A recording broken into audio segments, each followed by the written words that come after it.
बिस्मिल्लाहिर्रहमानिर्रहीम। अस्सलाम वालेकुम प्यारे प्यारे बच्चों, हम लाए हैं आपके लिए प्यारा प्यारा कायदा हिस्सा अव्वल, जिसमें हम आपको पढ़ाएंगे हुरूफ तहज्जी अलिफ बे पे ते और उनके साउंड किस तरह से निकलते हैं ये सीखेंगे।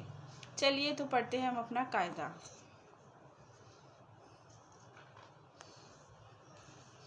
बिस्मिल्लाहिर्रहमानिर्रहीम। अलिफ मद्दा से आम।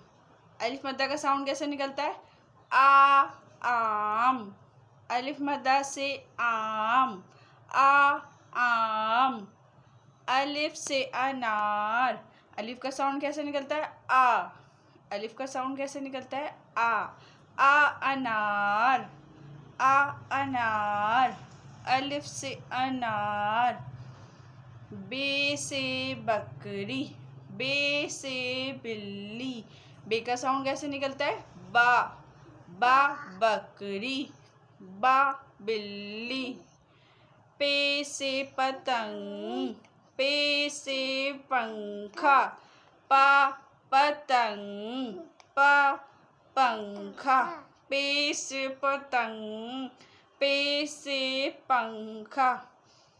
ते से तितली, ते से ताला, तितली।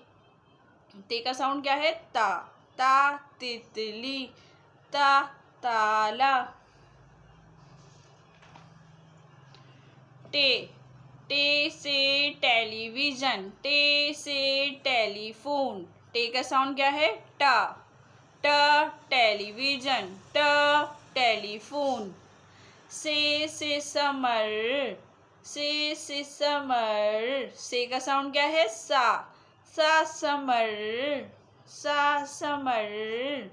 ठीक है बच्चों, आज हम यहीं तक पढ़ेंगे ताकि हमें अच्छी तरीके से याद हो जाए। इस सबक को हम एक दफ़ा और रिपीट कर लेते हैं। अलिफ मद्दा से आम, अलिफ से अनार। बे से बकरी, बे से बिल्ली। पे से पतंग, पे से पंखा। ते से ताला, ते से तितली। टे से टेलीविज़न, टे से टेलीफोन। से समर। ठीक है प्यारे बच्चों, हमारी वीडियो अब यहीं तक है। अब आपको अगर मेरी वीडियो पसंद आई तो मेरे चैनल को लाइक कीजिए, सब्सक्राइब कीजिए और शेयर कीजिए। मिलते हैं नेक्स्ट वीडियो के साथ। अल्लाह हाफिज़।